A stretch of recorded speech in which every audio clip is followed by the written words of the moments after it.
अस्सलाम वालेकुम। मूंग दाल की पकौड़ियाँ और पुदीने की चटनी, वाह क्या कॉम्बिनेशन है।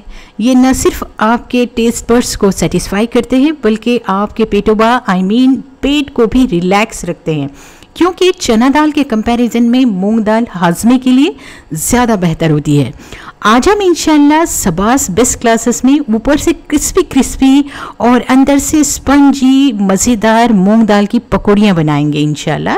अगर आप इन्हें एक बार बनाएंगे तो बार बार बनाना चाहेंगे और बार बार खाना चाहेंगे। आपका पेट भर जाएगा लेकिन दिल नहीं भरेगा। तो देखिए ये पकौड़ियाँ कितनी अच्छी हैं, अंदर से नरम स्पंजी हैं और बहुत अच्छी तरह से पकी हैं, ऊपर से देखिए कितनी क्रिस्पी हैं। और ये शानदार पकौड़ियाँ अब हम बनाएंगे। मुझसे तो सब्र नहीं रहा है, तो झटपट शुरू करते हैं। तो देखिए ये 1 कप मूंग दाल हमने ली। इसे आप अच्छी तरह से साफ़ कर लीजिए और साफ़ करके धो लीजिए। और धोने के बाद हम इसमें पानी डालेंगे और पानी डालकर इसे भीगने के लिए रखेंगे। इसे 4 से 5 घंटे के लिए भिगोइए या फिर सारी रात के लिए इसे भिगो लीजिए। 1 रात के लिए भिगोइए, लेकिन भिगाते वक्त ऊपर से 3-4 इंच पानी ज़रूर रखिए। और उसके बाद हमने 4 से 5 हरी मिर्चें लेनी हैं और 1 टीस्पून हमने ये ज़ीरा लिया, साबित ज़ीरा हमने लिया। और यहाँ पर देखिए 1/4 टीस्पून बेकिंग सोडा है, यानी कोई भी खाने का सोडा भी आप ले सकते हैं। और 1.5 टीस्पून नमक लेंगे या फिर टेस्ट के हिसाब से। और एक बड़ी सी प्याज को मैंने कट करके रखा है, या आप 2 छोटे प्याज भी ले सकते हैं। और देखिए ये 1 मुट्ठी भर हरा धनिया है, यानी कोतमीर है। और 2 टेबलस्पून चावल का आटा है। हाँ, अगर आपके पास चावल का आटा नहीं है तो आप सिंपली चावल को मिक्सर में पीस लीजिए और फिर उसे छान लीजिए। और अगर आप चावल नहीं भी डालेंगे तो बहुत ज़्यादा फ़र्क नहीं पड़ेगा, बस इतना ही होगा कि ये ऊपर से ज़्यादा क्रिस्पी नहीं बनेंगे। तो लेकिन चावल का आटा डालिए, ज़रूर डालिए। और देखिए इसके बाद हम 1 इंच अदरक ले रहे हैं। अदरक को मैंने छील कर रखा है और यहाँ 9-10 लहसुन है। अदरक और लहसुन दोनों को मिलाकर पहले पीस लेंगे। अगर आपके पास अदरक लहसुन पेस्ट है तो वो भी आप डाल सकते हैं, लेकिन ताज़ा पिसा हुआ अदरक लहसुन का जो टेस्ट पकौड़ियों में आएगा तो उसकी खुशबू बहुत ही ज़बरदस्त आएगी। तो देखिए हमने मिक्सर के जार में अदरक और लहसुन डाल दिया। तो पहले हम इन दोनों को अच्छी तरह से बारीक पीस लेंगे, क्योंकि हमें दूसरी चीज़ें मोटी मोटी पीसनी है। तो हमने अदरक लहसुन पीसा, उसमें हरी मिर्च डाल दी और उसमें मैंने अब ज़ीरा डाल दिया। उसके बाद मैं थोड़ी सी कोतमीर यानी हरा धनिया डाल दूँगी। उसके बाद इन सभी चीज़ों को बिना पानी के पीस लेंगे, क्योंकि हमने ये जो बाकी की चीज़ें हैं थोड़ी सी मोटी मोटी कूटनी है। इसमें पानी बिल्कुल नहीं डालना है पीसते वक्त। उसके बाद मिक्सर के जार में आप मूंग दाल डालिए, उसे भी बिल्कुल बारीक पीस लीजिए। तो देखिए हमने मूंग दाल भी पीस लेनी है। यहाँ पर हमने मूंग दाल पीस ली। अब एक बोल में पिसी हुई मूंग दाल डाल दीजिए। फिर उसके बाद डालिए ये प्याज, कटी हुई प्याज और हरी मिर्च, अदरक लहसुन ज़ीरा और हरे धनिए का पेस्ट डालिए, यानी पिसा हुआ पेस्ट डाल दीजिए। फिर उसके बाद चावल का आटा डालिए, हरा धनिया डाल दीजिए, नमक डाल दीजिए। 1.5 टीस्पून हमने नमक डाला, या फिर आप टेस्ट के हिसाब से डालिए। सारी चीज़ों को अच्छी तरह से मिक्स कीजिए और 10 से 15 मिनट के लिए रख दीजिए। और अब तेल गरम करने रखिए। और तेल जब गर्म हो जाएगा तब डालिए इसमें आधा टीस्पून बेकिंग सोडा या सोडा डालिए। आप चाहें तो 1/4 टीस्पून भी डाल सकते हैं, यानी 3/4 टीस्पून भी डाल सकते हैं। देखिए तेल गर्म हो गया, ये चेक करने के लिए थोड़ा सा ये मिक्सचर इसमें डालकर चेक कीजिए। अगर वो इमीडिएटली ऊपर आ जाता है तो समझिए कि हमारा जो तेल है वो गर्म हो गया है।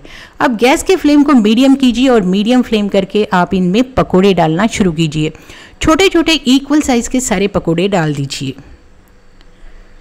यहाँ पर मैं इक्वल साइज़ के इसलिए बोल रही हूँ कि अगर हम छोटे बड़े अगर अलग अलग साइज़ के इसमें पकोड़े डालते हैं तो कुछ जो बड़े साइज़ के पकोड़े होते हैं तो उनके लिए जो तलने का वक्त होता है वो ज़्यादा होता है और छोटे पकोड़े जल्दी तल जाएंगे। तो इसीलिए कुछ पकोड़े अच्छी तरह से पकेंगे और कुछ पकोड़े बराबर नहीं पकेंगे। तो इसीलिए हमने जो भी तलना है चीज़, यानी पकोड़े जब भी हम तलेंगे तो याद रखिए इक्वल साइज़ के डालने की कोशिश कीजिए। और मीडियम फ्लेम पर इसे पकाइए। अगर आंच तेज़ होगी तो ऊपर से ये जल जाएंगे और अंदर से बिल्कुल कच्चे रहेंगे। अच्छी तरह से तेल निथार कर इन पकोड़ों को बाहर निकाल लीजिए तेल से।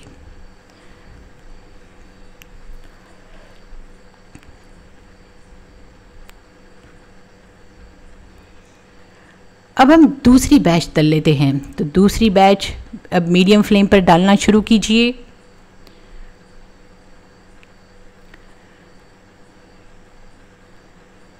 और हाँ, दूसरी बैच तलते वक्त हम क्या करेंगे, कुछ हरी मिर्चों को चीर लेंगे और कुछ चीरी हुई हरी मिर्चें हम इसमें डाल देंगे। जब ये पकोड़े आधे तल जाएंगे तब हमने इसमें ये चीरी हुई हरी मिर्चें डाल देना है। इन हरी मिर्चों के डालने से होगा क्या कि पकोड़ों में एक बहुत ही ज़बरदस्त टेस्ट आ जाएगा और साथ ही ये जो हरी मिर्चें हैं इन पकोड़ों के साथ हम खाएंगे तो बड़ा ही मज़ा आ जाएगा।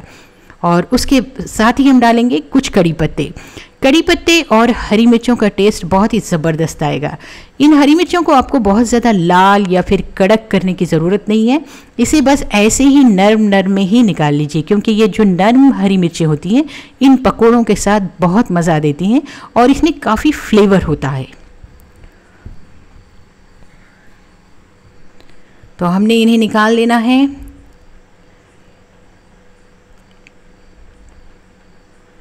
तो अब पकोड़ों को तेल में से निकाल लीजिए। हाँ, लॉकडाउन की वजह से अगर हम इन ज़बरदस्त पकोड़ों को अपने जानने वाले और दोस्तों में शेयर नहीं कर सकते हैं तो हम वीडियो तो शेयर कर सकते हैं ना, कि आप इन ज़बरदस्त अपने दोस्तों से आप कह सकते हैं कि आप इन ज़बरदस्त पकोड़ों को घर में बना कर देखिए, वो कम से कम आपको दुआ ही दे देंगे।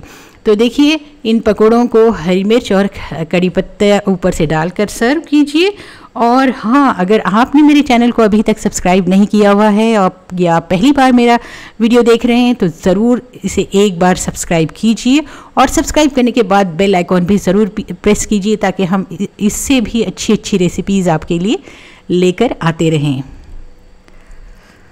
और सब्सक्राइब करने के बाद बेल आइकॉन प्रेस करना बिल्कुल भी ना भूलिए। और हम देखिए इन पकोड़ों को इन ज़बरदस्त चटनियों के साथ सर्व करेंगे। या तो आप हरे धनिया की चटनी के साथ सर्व कीजिए या फिर इमली की चटनी या पुदीने की चटनी, इन सारी चटनियों के साथ आप इनमें से किसी भी चटनी के साथ आप इन्हें सर्व कर सकते हैं। ज़बरदस्त कॉम्बिनेशन है और ज़बरदस्त टेस्ट है।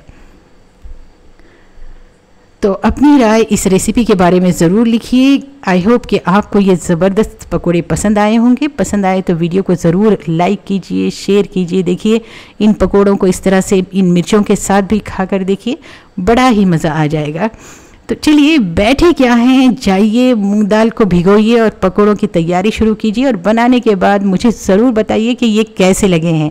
इंशाल्लाह फिर मिलूँगी एक नई रेसिपी के साथ। Thanks for watching सबास best classes.